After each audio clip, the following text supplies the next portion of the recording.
Welcome to the Leaders in Payments podcast, where we talk to C-level leaders from across the payments landscape. We'll be discussing the products and services that impact the payment space today, as well as trends and predictions for the future of payments. We will also hear stories from our guests about their journeys to the top. Listen, in the next couple of years, I believe we'll continue to see technology evolve. It'll be driving payments acceptors to seek out ways to increase merchant traffic through artificial intelligence, AI, help to manage their business through everything from inventory control, menu and product selections, payroll services, employee management. I just see the industry getting more technical.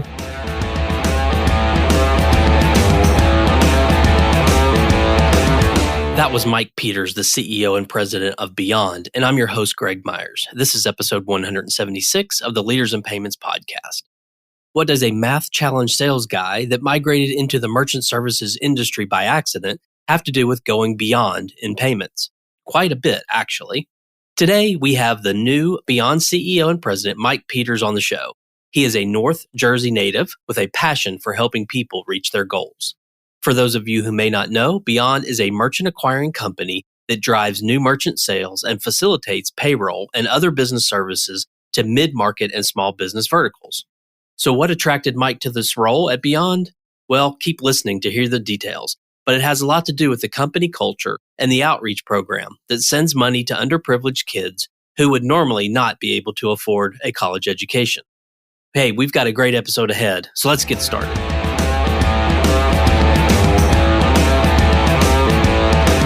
Hi, Mike. Thank you for being here and welcome to the Leaders in Payments podcast. Greg, thanks very much for having me. I appreciate the time. Looking forward to chatting. For our audience, I'm going to tell a little story, Mike, about you. I know you don't know this is coming. You may or may not remember this, but Mike and I actually worked together at Chase Payment Tech. This goes back to maybe 2006-ish or 7, somewhere around there. We were having our annual golf tournament. Mike Duffy was around at the time and always had the annual golf things. So Mike came into town. I saw Mike out in front of the clubhouse, and he had this huge bandage on his hand. And I'm like, Mike, what happened? And he said, well, I had a little, I'll call it a landscaping accident. Maybe if you want to fill in, you can. But he said, I cut off half of my finger. And I'm like, oh, great. I said, so you're not playing today? And he goes, oh, no, I'm playing. I wouldn't miss this for anything. So I just wanted to share that little story, a little bit about Mike's grit and determination and maybe love for the game of golf. Actually, Greg, I do remember that distinctly. Brings back a couple of horror memories there when I heard the saw hit the finger, but it wasn't going to keep me from playing golf. So thanks for that memory. All right. Well, let's dive in. So tell our audience a little bit about yourself, maybe where you grew up, where you went to school, where you currently live, a few things like that. Sure. I'm a North Jersey kid. I sort of give that up the second I open my mouth. Middle-class kid, grew up in the 60s, 70s, and went to high school in North Jersey, ran track and cross-country, was an athlete, attended Montclair State for higher education. Just spent most of my time in North Jersey. Moved out to the northeast section of Pennsylvania when I was about 30 with my newly adopted son, who was 2.5, and my wife, who was pregnant with my daughter after we were told we couldn't have any kids. So I became a father twice in the same year. When we moved out to Pennsylvania, we've been out here for about 32 years now. Well, let's talk about the company, and maybe I'll set this up in a little bit. Since you were newly, I guess you're on about week 3, I think you said, of being the CEO and president of Beyond. But maybe for those who don't know much about Beyond, tell us what the company does. We are a merchant acquiring company, a sales infrastructure that drives new merchant sales. We also provide a payroll service and business services to the SMB and middle market segment. We have about 450 employees within the organization, give or take. We have a couple of business units within the company, a direct sales channel of about 250 salespeople on the street selling to the SMB and small business and middle market merchants. And we provide payroll services, and we have a direct sales channel as well that sells directly to our ISV and our partner channels. Okay. Are there specific verticals within small business and mid-market that you focus on? No. I mean, I will tell you that we're really focusing on that SMB, the middle America, feet on the street environment, where I would tell you that the organization has cut its teeth and continued to service that community. We don't take it upstream to the national market. So I would tell you that any vertical from restaurants to small business shops to integrated partners that may provide services outside of just the standard retail. Okay. And then are you just focused on the U.S. or are there other countries as well? Focused on the U.S. We're a U.S.-based company. Okay. And you have people all over the U.S. in every state, right? Yeah, I don't know that we have somebody in every state at this point. It's a little new for me. My heat map for the sales organization shows a couple of states where we might be a little bit light in a few, but for the most part, we cover the major MSAs across the country. Okay. And what would you say differentiates you guys from your competitors out there? One of the reasons why I joined, I had a number of opportunities that I could have considered jumping back into the game after my time with TSYS and Global. One of the things that appealed to me about Beyond was their corporate responsibility and their what they call their promises to both the organization and the merchants that we serve. Everything from price protection to flexible contract terms to adaptable product solutions, top security, trusted business advocates. We actually publish a list of our promises to our merchants. That goes a long way in an industry that for years has worked around the premise that you sign a merchant and over the course of time, you need to increase fees, you need to add things on to increase profitability. Beyond the list of promises, we don't focus on that. We focus on the original contract, what we made a commitment to do for the customers, and we try to do it the best way we can without adding fees that probably they weren't expecting early on when we signed the contract. And just curious, you have a hefty size of a direct sales force that are really feet on the street. And I think the trend with the Squares and the Stripes of the world is it's more of a digital kind of acquisition. So do you find that although it may be harder to manage and more expensive from an acquisition perspective, but it gives your customers more of a service aspect that others can't provide? I've been in this industry now a long time, Greg, as you know, and I will tell you that I've heard over the course of my career in this business, well, the ISOs and the agent model and the bank direct channels, they're all going to go away. And they're going to be disintermediated by the ISVs and the VARs and all the software technology companies. And by and large, that is happening to some degree, but there is still a level of need for a trusted advisor. And I believe that we bring that to the table for our customers. I believe that they look to us for an honest and fair look at the business. We're there from a service perspective. So I absolutely think while it's a little harder to manage, definitely a bit more costly to manage, the end means for us is that we get a very positive thought process from our customers. Our retention level is typically better. We don't see as much attrition in our client base.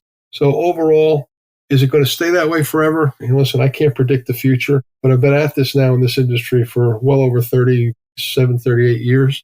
While it has changed, I still see people making cold calls. They're handling it a little bit differently, but they are in fact looked at as trusted advisors. And there are still people out there besides us that do have this model. And you mentioned having been in the industry for a while. The next question is really around where do you see the industry heading? So maybe 2 or 3 years from now, and it's interesting because of obviously what's happened in the economy over the last couple of months. I think the answer to this question has changed some, but still, I'm curious, what are your thoughts as someone who has been in the industry a while? Where do you see it headed in the next few years? Well, listen, in the next couple of years, I believe I'll continue to see technology evolve. It'll be driving payments acceptors to seek out ways to increase merchant traffic through artificial intelligence, AI, help to manage their business through everything from inventory control, menu and product selections, payroll services, employee management. I just see the industry getting more technical and much more savvy around that space.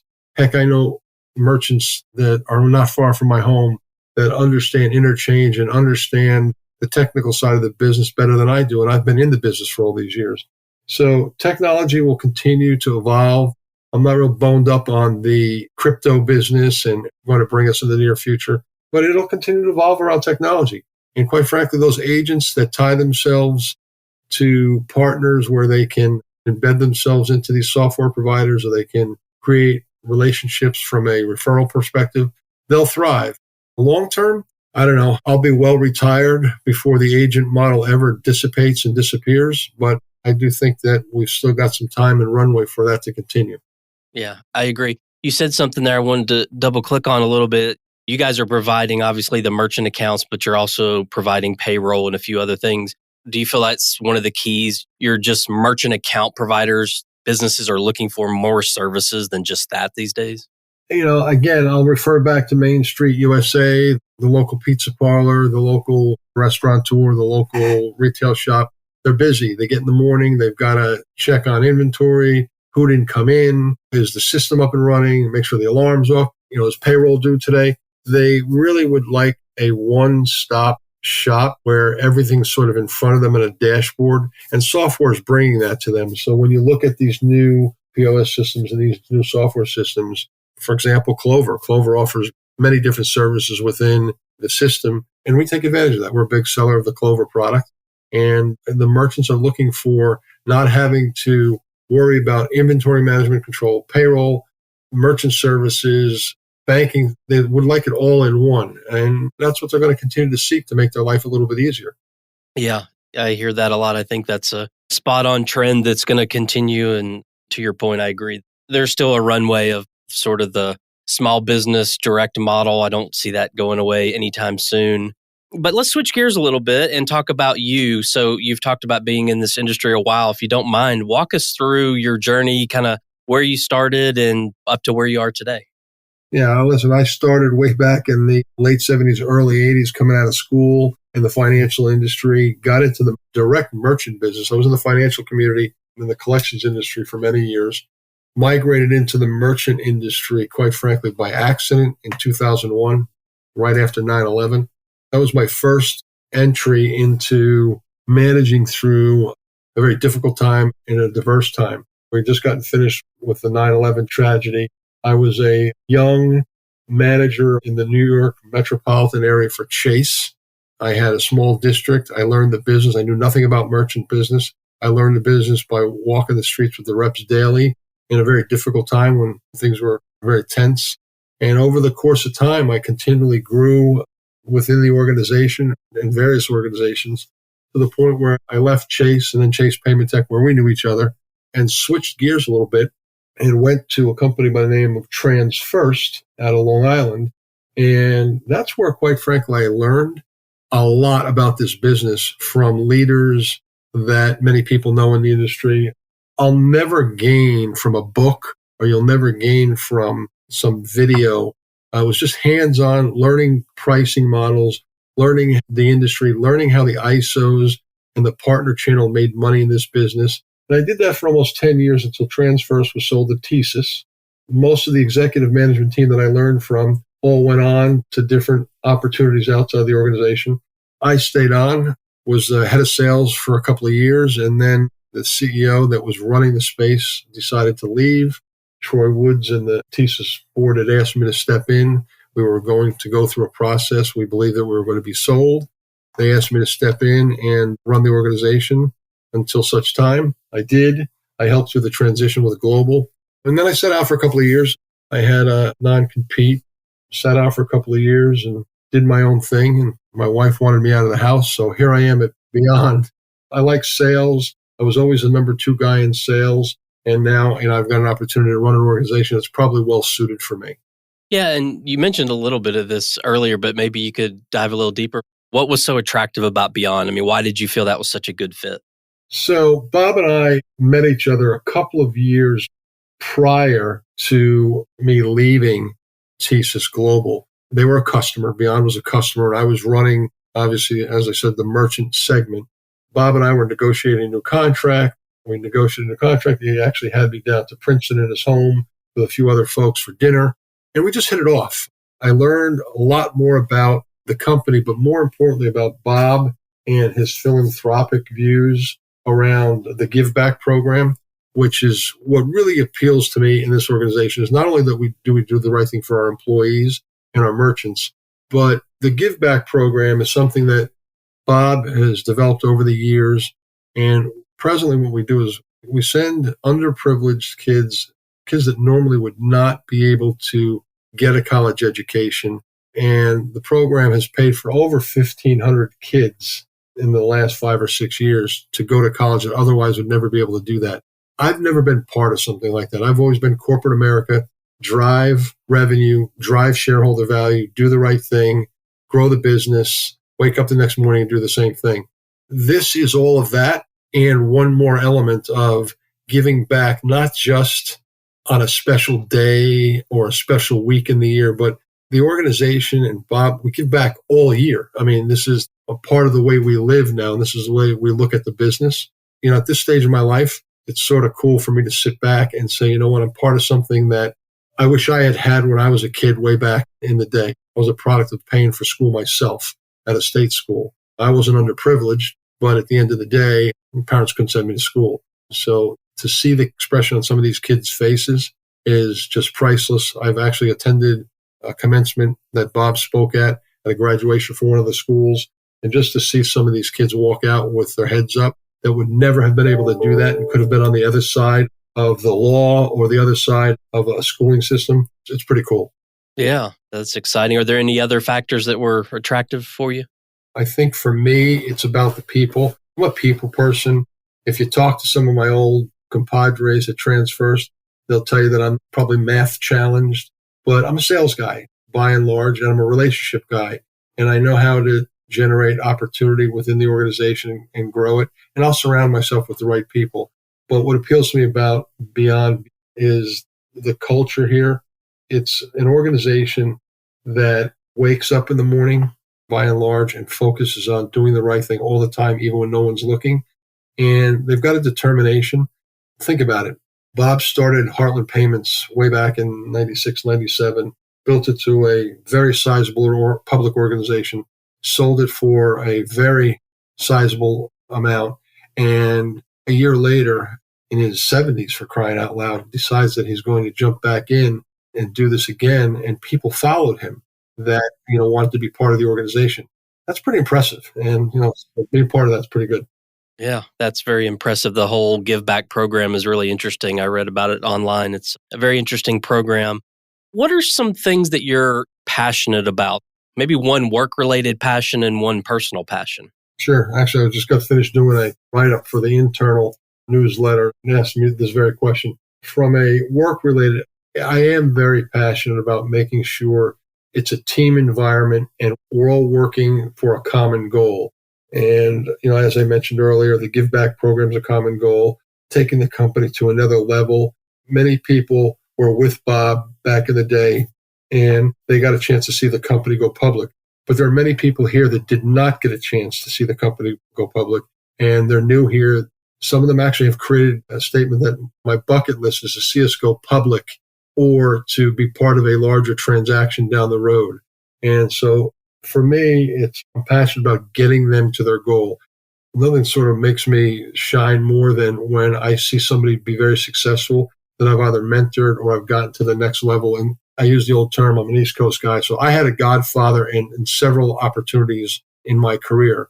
And quite frankly, I think everybody should have one when they're growing up in business as long as they continue to work hard. So I'm passionate about making sure that people get to the goals that they want by doing the right thing.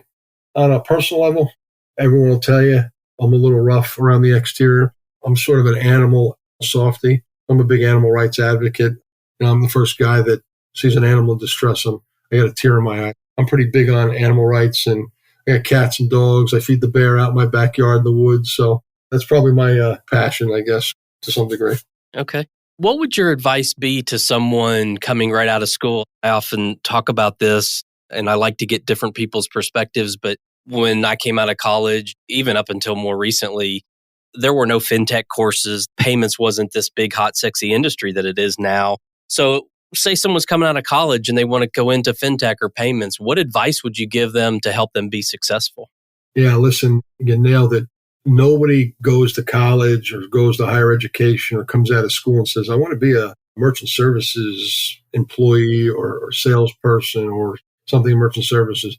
It's a commodity. Back in the day, it wasn't. It's a commodity sale. So my advice is learn as much as you can on how the industry has evolved from the very first days of the diner club being the first credit card out there to being used on how technology today is starting to transform the industry.